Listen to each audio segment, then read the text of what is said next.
તો આ ગए આપ સ્વાગત કરું છું તમારું આપની યુટ્યુબ ચેનલ સ્ટુડન્ટ્સ તમે લાસ્ટ વિડીયો જોયો ને તેની અંદર આપણે એક્ટિવ વોઇસ પેસિવ વોઇસ ની એકદમ ફરીથી જબરદસ્ત રીતે શરૂઆત કરી દીધી। હવે એ લાસ્ટ વિડીયોની અંદર મેં તમને સાદા વર્તમાન કાળનો હકારનો એક્ટિવ એન્ડ પેસિવ શીખ્યું અને મેં તમને જેમ પ્રોમિસ કર્યું હતું એમ હવે આજે આપણે આ વિડીયોની અંદર તમારી સામે એન્ડ સાદા વર્તમાન કાળનું નકારનું એક્ટિવ નું પેસિવ કરીશું। તો ચાલો ચાલુ કરીએ। તો જો સ્ટુડન્ટ્સ સાદો વર્તમાન કાળ નકાર।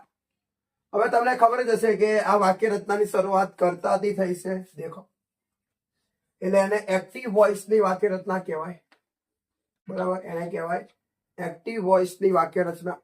અને આ વાક્ય રચનાની શરૂઆત તમને પણ ખબર જ છે કે કર્મથી થઈ છે, તો આને કહેવાય પેસિવ વોઇસ ની વાક્ય રચના, લખેલું જ છે।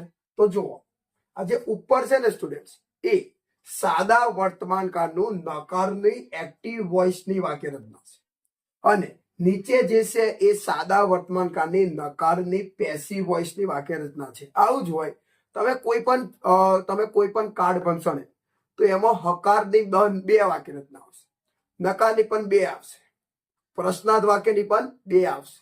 એક એવી હશે કે જેની શરૂઆત કર્તાથી થતી હશે તો એને એક્ટિવ કહેવી પડે, અને એક એવી હશે કે જેની શરૂઆત કર્મથી થતી હશે તો આપણે એને પેસિવ કહેવી પડે। તો આ આપણે નકારની એક્ટિવ વોઇસ ની વાક્ય રચના, કારણ શું? કેમ કે કર્તાથી થઈ છે, અને આ હે કર્મ એટલે કે આ થઈ ગઈ પેસિવ વોઇસ ની વાક્ય રચના। જો તમને નથી આવડતી તો ગેરંટી છે ધ્યાનથી જોવો, સમજો, તમને આવડી જશે। જુઓ સૌથી પહેલા લખવાનું કર્તા, ઓકે। કર્તા લખ્યા બાદ અહીંયા તમારે યાદ રાખવાનું છે કે અહીંયા તમારે બે વસ્તુ મૂકવી પડે। અહીંયા એકનું નામ છે ડુ, DO, આને ડુ કહેવાય, અને DOES આને ડઝ કહેવાય, ડસ નહીં, does, do and does, okay. આને ડુ કહેવાય અને ડઝ કહેવાય। હવે નકાર છે એટલે આપણે એના માટે શું લગાવશું? નોટ લગાવવાનું। પ્લસ હંમેશા અહીંયા V1 આવે, V1 એટલે ક્રિયાપદનું મૂળ રૂપ। સ્ટુડન્ટ્સ નકારમાં કોઈ દિવસ S કે ES ના લાગે, S પણ ના લાગે, ES પણ ના લાગે, એકદમ સિમ્પલ V1 ફર્સ્ટ રોમાં આવે। તમારું જે ક્રિયાપદ છે ક્રિયાપદનું ફર્સ્ટ ફોર્મ તમારે મૂકવાનું છે, એના પછી કર્મ, અને એના પછી તમારે શું મૂકવાનું? અન્ય શબ્દ મૂકવાનું। જોઈએ હવે ડુ અને ડઝ છે તો અમુક વખત ડુ મૂકવું પડે અને અમુક વખત ડઝ મૂકવું પડે। તો ક્યારે ડુ આવે ને ક્યારે ડઝ આવે એ તમને આના આધારે ખબર પડશે। દેખો I do not, we do not, you do not, they do not। બહુવચન નામ હોય, boys do not, girls do not, doctors do not, teachers do not। બે જણના નામ હોય આવું પણ કહેવાય। Sahil and Chirag do not, પછી બે પણ હોઈ શકે। દીપિકા એન્ડ વૈશાલી ડઝ ના, Deepika and Vaishali do not. તો આઈ, વી, યુ, ધે બહુવચન નામ હોય તો શું આવશે? ડુ આવશે, ઠીક હે। હવે ડઝ ક્યારે આવે? તો he does not, she does not. હવે એક વચન નામ, હવે એક વચન નામ તો ગમે તેનું હોઈ શકે, છોકરાનું પણ હોઈ શકે, છોકરીનું પણ હોઈ શકે, પુરુષનું પણ હોઈ શકે, સ્ત્રીનું પણ હોઈ શકે, પ્રાણીનું પણ હોઈ શકે, વસ્તુનું પણ હોઈ શકે, પક્ષીનું પણ હોઈ શકે, ગમે તે હોઈ શકે। જોઈએ જેમ કે એક વચન નામ તરીકે કિશન, તો કિશન ડઝ નોટ। કોઈ પણ બીજું લઈ લો, રોનક ડઝ નોટ। હવે કોઈ છોકરીનું નામ જેમ કે રીના, રીના ડઝ નોટ। બીજું કોઈ પણ નામ લઈ લો, જેમ કે લઈ લો તમે વર્તિકા ડઝ નોટ, તો પણ ચાલે। હવે કોઈ પ્રાણી લો તો એવું પણ બોલી શકો, dog does not, tiger does not, ઠીક है। પ્રાણીનું નામ લઈએ તો પ્રાણી તરીકે peacock does not, crow does not, ઠીક है સ્ટુડન્ટ્સ। પછી આવું પણ લઈ શકાય, Rameshbhai does not, Somabhai does not, તમે ગમે તે લઈ શકો, બેન પણ લઈ શકો, Komalben does not, Kokilaben does not, આવું ગમે તે લઈ શકાય। અને V1 આવે, યાદ રાખજો। તો આ પ્રમાણે તમને આપણી હકારની બનશે વાક્ય રચના, ઠીક है। આપણે બનાવવાના જ છે એટલે આપણને આવડવાનું જ છે। હવે આપણે એનું પેસિવ જોઈએ, તો પેસિવમાં સૌથી પહેલા તમારે મૂકવાનું કર્મ, અને કર્મ મૂક્યા બાદ તમારે વર્તમાન કાળનું પેસિવ ચાલે છે। તો વર્તમાન કાળના પેસિવમાં વર્તમાન કાળના સહાયકારક ટુ બી ના રૂપ તમે જે કહો ઈ જ એમાં આવે, એટલે વર્તમાન કાળના પેસિવમાં વર્તમાન કાળના સહાયકારક ક્રિયાપદ ઇજ એમઆર આવે. હવે કોઈક એવું પૂછતું હશે કે ઇજ એમઆર મારું હે શું? તો દેખો કઈ નહીં, ઇજ એમઆર છે ને એ સ્ટુડન્ટ એક પ્રકારનું ક્રિયાપદ છે. હવે ક્રિયાપદના પ્રકાર પાછા અલગ અલગ આવે, એ તમે વિડીયો ન જોયો તો તમે એ વિડીયો જોઈ શકો છો. મેં તમને આ યુટ્યુબ ચેનલ દ્વારા હું જે નતો કરી શકતો એ મેં બધું જ કરી શકું. જે વિદ્યાર્થીઓ મારી જોડે જે ઓફલાઈન જે ભણતા હતા એ લોકોને તો હું બનાવતી નથી, પણ યુટ્યુબ દ્વારા હું એવું રીતે ભણાવવા જઈ રહ્યો છું કે જે હું ઓફલાઈન સ્ટુડન્ટને જે શીખવાડી રહ્યો હતો, જે મારી જોડે આવતી એમને શીખવાડી રહ્યો હતો, પણ જે સ્ટુડન્ટ મારી જોડે આવી નહીં શકતા એ પણ શીખી શકે. એના માટે યુટ્યુબ દ્વારા હું એ બધી જ વસ્તુ ફર્સ્ટ ક્લાસ રીતે, ફર્સ્ટ ક્લાસ એકદમ સ્ટેપ બાય સ્ટેપ રીતે ભણાવું છું. તો સ્ટુડન્ટ હું આટલે સુધી પહોંચ્યો છું, એક વચન બહુવચન સુધી પહોંચ્યો. તો તમે વિચારો, મેં ક્રિયાપદ વિશે 110% 110% મેં ક્રિયાપદ વિશે નોલેજ આપ્યું છે. જો તમને ક્રિયાપદ નથી ફાવતા તો તમે એ વિડીયો એક વખત જોઈ લો. બધા જ વિડીયો તમને પ્લે લિસ્ટની અંદર જોવા મળશે. ઠીક છે? તો જો સૌથી પહેલા ઇજ એમઆર મૂકો. ઇજ એમઆર છે ને એ સહાયકારક ક્રિયાપદ છે. એને ટુ બી નું રૂપ પણ કહેવાય. ઇંગ્લિશમાં એને હેલ્પિંગ વર્બ કહેવાય. પણ કયા કાળના હેલ્પિંગ વર્બ કહેવાય? કયા કાળના ટુ બી ના રૂપ કહેવાય? કયા કાળના સહાયકારક ક્રિયાપદ કહેવાય? તો વર્તમાન કાળના કહેવાય, પ્રેઝન્ટ ટેન્સના કહેવાય, ભૂતકાળના ના કહેવાય. હા, ભૂતકાળના આવશે પણ એ અલગ છે, તમે જાણો જ છો. તેનું નામ શું છે? શું છે એનું નામ? હા, વોઝ એન્ડ વર. ઠીક છે, સરસ. એના બાદ નકાર છે એટલે શું મૂકશું? નોટ. એના પછી V3 એટલે ક્રિયાપદનું ભૂતકાળ ત્રીજો રૂપ મૂકવું પડશે. પછી બાય, પછી કરતા, પછી અન્ય શબ્દ. ચાલો તાયડો એક વાક્ય લખી તમને બતાવું છું કમ્પ્લીટ. જોજો, ધ્યાન આપજો. હું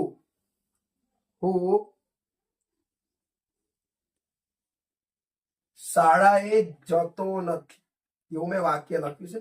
આમ તો જવું જોઈએ, આપણે ભણીએ છીએ એટલે મેં લખ્યું છે, એટલે તમારું ઊંધું મિનિંગ નહીં કાઢવાનું. હું શાળાએ જતો નથી. હવે આ વાક્ય રચના, આ વાક્યની શરૂઆત કરતા હતી તો હું એટલે સ્ટુડન્ટ આ એક એક્ટિવ વોઇસ નું વાક્ય છે. બરાબર? કયા કાળનું વાક્ય છે? તો આ જે એક છે, તો આ એક એક્ટિવ વોઇસ નું સેન્ટેન્સ છે. ઓકે, તો આ એક્ટિવ વોઇસ નું વાક્ય યાદ રાખો. કાલે પણ મેં તમને કીધેલું, એક્ટિવ વોઇસ નું વાક્ય એક્ટિવ વોઇસ ની વાક્ય રચનાથી બને, એન્ડ પેસિવ વોઇસ નું વાક્ય પેસિવ વોઇસ ની વાક્ય રચનાથી બને. તો ચલો હવે આનું આપણે ઇંગ્લિશ કરીએ. તો દેખો, હું શાળાએ જતો નથી. ઠીક છે? તો જુઓ, સૌથી પહેલા શું આવે? કરતા. તો એ કરતા શું છે? હું. એટલે હું માટે ઇંગ્લિશમાં શું આવશે? આઈ. આઈ ગયો? આઈ. બરાબર? સૌથી પહેલા કરતા એટલે આઈ. હવે આપણે જોવાનું છે કે ડુ અને ડઝ માંથી શું આવે. તો જુઓ, આઈ હોય, આ કે તમે નિશાની દ્વારા બતાવ્યું જ છે. અહીંયા લગભગ નિશાની ભૂલી ગયો છું, થઈ ગયું. દેખો, આઈ હોય તો શું આવશે? ડુ. તો લખીએ આપણે ડુ. I do. કરતા તરીકે આઈ અને ડુ અને ડઝ માંથી શું આવ્યું? ડુ. હવે નોટ આવે. પછી V1 એટલે ક્રિયાપદનું મૂળ. તો જતો હતો તો જવા માટે ખબર છે ને શું આવે? શું આવે? ગો. પછી કર્મ એટલે કર્મ તરીકે આવશે સ્કૂલ. તો જો સ્ટુડન્ટ વાક્ય આપણું થઈ ગયું. હું શાળાએ જતો નથી. I do not go to school. તમે મને ડોન્ટ પણ કહી શકો. I don't go to school તો પણ ચાલે. કરતા તરીકે આઈ, ડુ અને ડઝ માંથી આવ્યો ડુ, પછી નોટ એટલે નોટ, ક્રિયાપદ તરીકે ગો અને કર્મ તરીકે આવ્યું સ્કૂલ. ઓકે, આ એક્ટિવ નું હતું. હવે સ્ટુડન્ટ આપણે એનું શું કરવાનું છે? શું કરવાનું છે? હવે આપણે એનું હવે કરવાનું છે પેસિવ. તો ચાલો એનું પેસિવ કરવાનો પૂરેપૂરો ટ્રાય કરીશું. તો જો સ્ટુડન્ટ એનું પેસિવ શું થશે? હું શાળાએ જતો નથી. તો આપણે વાક્ય આવું બનાવવું પડે, કર્મથી વાક્ય બનાવવું પડે. શાળા મારા દ્વારા, શાળાએ મારા દ્વારા જવાતું નથી. એવું કરીએ તો વધારે સારું લાગશે. શાળાએ મારા દ્વારા જવાતું નથી. ઠીક છે ને? શાળાએ મારા દ્વારા જવાતું નથી. જે શાળા છે એ શાળાએ મારા દ્વારા જવાતું નથી, કેમ કે હું બીમાર થઈ ગયો છું એટલે નહીં જવાતું, એવું વિચાર લેવાનું. સૌથી પહેલા શું આવે સ્ટુડન્ટ? કર્મ. તો હવે દેખો, તમે જોઈ શકો છો આ કરતા હતો, આ ક્રિયાપદ છે, આ શું છે? કર્મ. તો સૌથી પહેલા કર્મ આવે. તો અહીંયા પણ કર્મ છે શાળા, એટલે તમારે લખવાનું સ્કૂલ. ઓકે, તો કર્મ તરીકે આવી ગયું સ્કૂલ. હવે તમને ખબર છે ને, એક વચન હોય તો ઈજ આવે અને બહુ વચન હોય તો આર આવે. તો સ્કૂલ તો એક જ છે એટલે ઈજ એમાંથી શું મૂકશું આપણે? ઈજ. પછી શું આવશે? નોટ. લગાવો નોટ. પછી શું આવે? V1. V1 એટલે ક્રિયાપદનું ભૂત કુદરત થાય. બરાબર. તો ગો નું વિકસિત શું થાય? Go, went and gone. તો આપણે મૂકવું પડશે ગોન. Okay, gone. પછી બાય આવશે. તમે વાક્ય રચના જોઈ એટલે તમને આવી જશે. કર્મ તરીકે સ્કૂલ, પછી ઈજ એમાંથી આવ્યું ઈજ, પછી નોટ એટલે નોટ, V3 તરીકે ગોન, પછી બાય એટલે બાય. હવે કરતા. હવે કાલે તમે જે વિડીયો જોયું હશે તમે જોયું, મેં તમને કીધેલું કે આઈ ને પાછળ લાવે તો મી થાય, વી ને પાછળ લાવે તો અસ થાય, યુ ને પાછળ લાવો તો યુ થાય, હી ને પાછળ લાવે તો હિમ થાય, સી ને પાછળ લાવે તો હડ થાય, અને ધે ને પાછળ લાવે તો ધેમ થાય. અને કોઈ પણ નામ હોય, કોઈ પણ નામ હોઈ શકે. મીરા તો મીરા જ થશે. ઠીક છે. અને બીજું પણ તમે કહી શકો મોતીભાઈ તો મોતીભાઈ જ થશે. એ પણ તમે જોઈ શકો છો. તો ભાઈ તો અહીંયા આઈ હતું તો આઈ ને પાછળ લાવીશું ને તો સ્ટુડન્ટ થઈ જશે મી. તો જો આ આપણું થઈ ગયું પેસિવ વોઇસ. આ જે આપણું થઈ ગયું ને, આપણું શું થઈ ગયું સ્ટુડન્ટ? પેસિવ વોઇસ નું વાક્ય થઈ ગયું. જોઈ શકો છો તમે. હું શાળાએ જતો નથી. એક્ટિવ. શાળાએ મારા દ્વારા જવાતું નથી. Passive. I do not go to school. Active. School is not gone by me. Passive થઈ ગયું છે. હજુ તમારી સામે એક વાક્ય લઈએ આપણે, જેથી તમને વધારે આઈડિયા મળશે. ચલો આપણે એવું લખીએ, પ્રેક્ટિસ આપણે કરવાની જ છે. તો ચલો એવું લખીએ કે આઈ ડોન્ટ વોચ ટીવી. આ એક્ટિવ છે તો એનું પેસિવ શું થાય? TV is not watched by me. Think simple છે કે નહીં? છે સિમ્પલ. બીજું જોઈએ. આઈ યુઝ મોબાઈલ તો પેસિવ. મોબાઈલ ઇઝ ચલો આપણે પેસિવ બનાવવાનું છે, સોરી નેગેટિવ બનાવવાનું છે. I use it. ચલો આપણે નેગેટિવ બનાવીએ તો જોવા શું થશે? આઈ ડોન્ટ યુઝ મોબાઈલ તો શું થશે? Mobile is not used by me. ઠીક છે.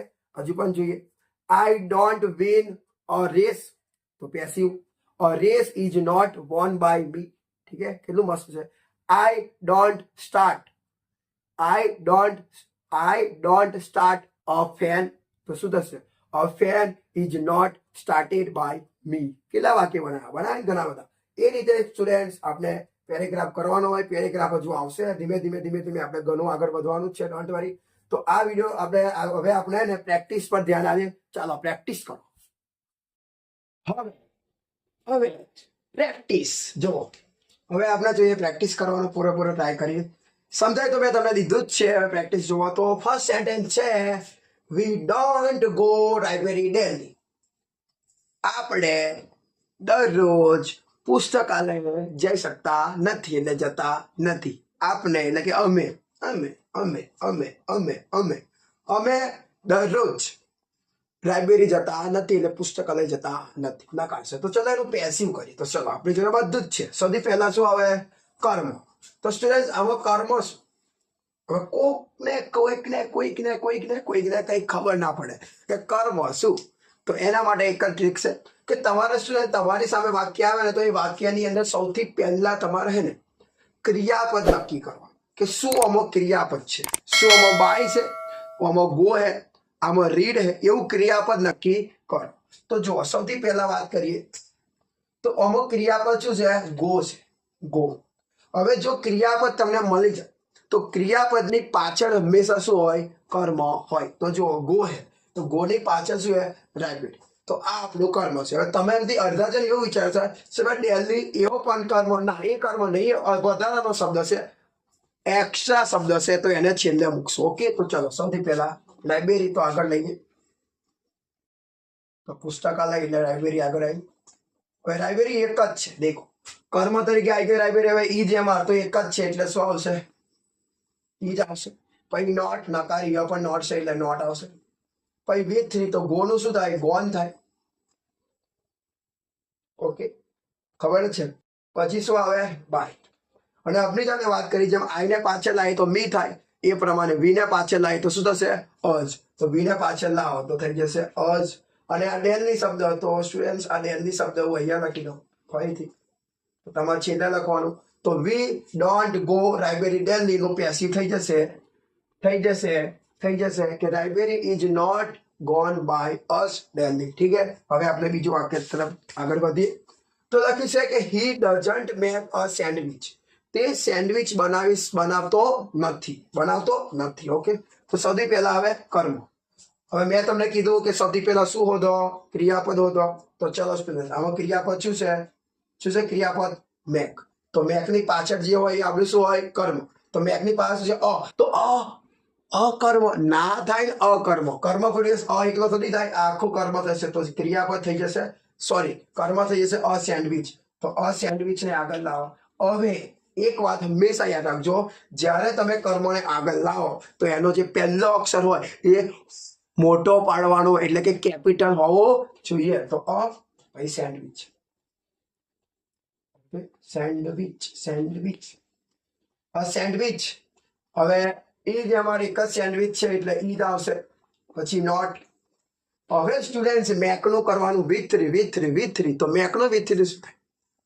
મેક, મેડ એન્ડ મેડ. તો મેકનું થઈ જશે મેડ.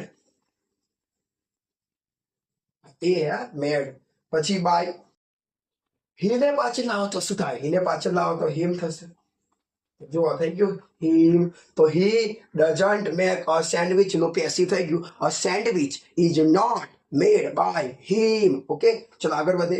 My father does not use mobile. મારા પપ્પા મોબાઈલ વાપરતા નથી. એવું સેન્ટેન્સ છે કે મારા પપ્પા મોબાઈલ વાપરતા નથી. તો ચલો સૌથી પહેલા આવે કર્મ. તો આમાં ક્રિયાપદ હોય તો ક્રિયાપદ શું છે? યુઝ એટલે વાપરવું. તો એની પાછળ શું છે? મોબાઈલ. તો લગાવો મોબાઈલ ને આગળ. તો મોબાઈલ, એક જ મોબાઈલ છે એટલે શું આવશે? ઇઝ. પછી શું આવશે? નોટ. હવે યુઝ નું વેચીને શું થાય? જેમ મેક, મેડ અને મેડ કર્યું એમ યુઝ નું શું થાય? યુઝેડ અને યુઝેડ. ફક્ત તમારે ડી લગાવવાની જરૂર છે. શું લગાવવાનું છે? ડી. પછી બાય. હવે માય ફાધર ને પાછળ લાવો તો માય ફાધર નો માય ફાધર જ રહે. નામનો કોઈ દિવસ ચેન્જ થતો નથી. બરાબર. જો મનીષા હોય તો મનીષા ને પાછળ લાવો તો મનીષા જ થાય. બરાબર. એ જ પ્રમાણે પ્રકાશ હોય તો પ્રકાશ જ થાય. માય ફાધર છે તો માય ફાધર નું થઈ જશે માય ફાધર જ. નો ચેન્જીસ. ઠીક હે. હવે આગળ જોઈએ. એ પણ આગળ જોઈએ તો દે don't create a film. Film એટલે પિક્ચર એટલે ફિલ્મ એટલે મૂવી, બે તે કહી શકો. બરાબર. આમ તો પિક્ચર એટલે ચિત્ર થાય, પણ અહીંયા ફિલ્મ છે એટલે વાંધો નહીં, પિક્ચરની વાત નહીં.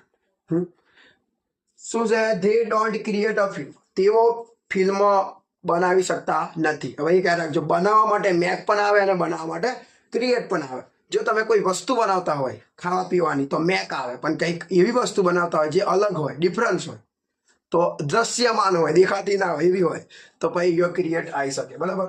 જેમ કે દે ડોન્ટ ક્રિએટ અ ફિલ્મ. તો ક્રિયા પછી છે ક્રિએટ. તો કર્મ શું છે? અ નહીં થાય, આગળ જ કીધું. શું થશે? અ ફિલ્મ. તો લખો અ ફિલ્મ. તો ફિલ્મ એક જ ફિલ્મ છે એટલે ઇઝ, પછી નોટ નું નોટ. પછી ક્રિએટ નું કરવાનું છે ફરીથી. જેમ આપણે યુઝેડ ને યુઝેડ કર્યું ને એમ યજ ક્રિએટેડ અને ક્રિએટેડ. ફક્ત ડી લગાવવાનું છે, ફક્ત ડી. પછી બાય અને દેને પાછળ લાવો ને તો થઈ જશે ધેમ. હોગા students, they don't create a film. A film is not, ના sorry, a film is not created by them. ઠીક હે. દેને પાછળ લાવે તો થઈ જશે ધેમ. કાલ તો તમે કોષ્ટક જોયું જ હશે. આગળ જોઈએ. Boys don't open a door.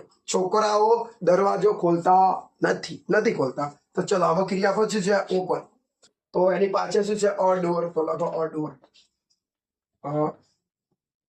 Door એક જ દરવાજો છે એટલે ઇઝ, પછી નોટ. હવે V3. તો ઓપન ની શું થાય? ઓપનેડ અને ઓપનેડ એટલે ઈડી લગાવવાનો છે ફક્ત. તો ઓપનેડ બાય. બોયસ ને પાછળ લાવો તો બોયસ તો થઈ જશે બોયસ. તો જો સ્ટુડન્ટ્સ, આપણે બધા જ પ્રેક્ટિસ કરવા માટે જેટલા વાક્ય લીધેલા બધા જ નું પેસી મેં તમારી સામે કરી દીધું. તો આ દરેકે દરેક નકાર છે. લાસ્ટ વિડીયોમાં આપણે હકાર ભણ્યા, આજે આપણે નકાર ભણી લીધું. જુઓ, આ નકારનું એક્ટિવ એન્ડ પેસિવ થઈ ગયું. મેં તમને એક્ટિવ પણ બનાવતા શીખવાડ્યું, સાથે સાથે મેં તમને પેસિવ પણ બનાવતા શીખવાડ્યું. તો તમે ફટાફટ તમે આના સ્ક્રીનશોટ લેવો હોય તો તમે સ્ક્રીનશોટ લઈ શકો છો. અને એ યાદ રાખજો કે તમારે પ્રેક્ટિસ હજી વધારે કરવી પડે. જો તમે વધારે પ્રેક્ટિસ કરશો ત્યારે જ તમને આવડશે. તો ઘરે બેસીને એક્ટિવ વોઇસની વાક્ય રચનાથી પહેલા એક્ટિવ વોઇસનું વાક્ય બનાવો અને પછી એ એક્ટિવ વોઇસના વાક્યનું પેસિવ કરો. જાતે મહેનત કરશો એટલું તમને વધારે આવડ છે. ઠીક છે, તો ચલો ત્યાં સુધી આગળની પ્રેક્ટિસ કરતા રહેજો. જે તમને ડાઉટ લાગશે તમે કમેન્ટની અંદર પૂછી શકો છો. અને હા, જો તમે ચેનલને સબસ્ક્રાઇબ ન કરી હોય તો અત્યારે જ P.Classes નામની ચેનલને તમે સબસ્ક્રાઇબ કરો, વિડીયોને લાઇક કરો, શેર કરો અને હા, સપોર્ટ કરવાનો પૂરેપૂરો ટ્રાય કરો અને મહેનત કરતા રહો. હવે આપણે મળીએ આવતા વિડીયોની અંદર.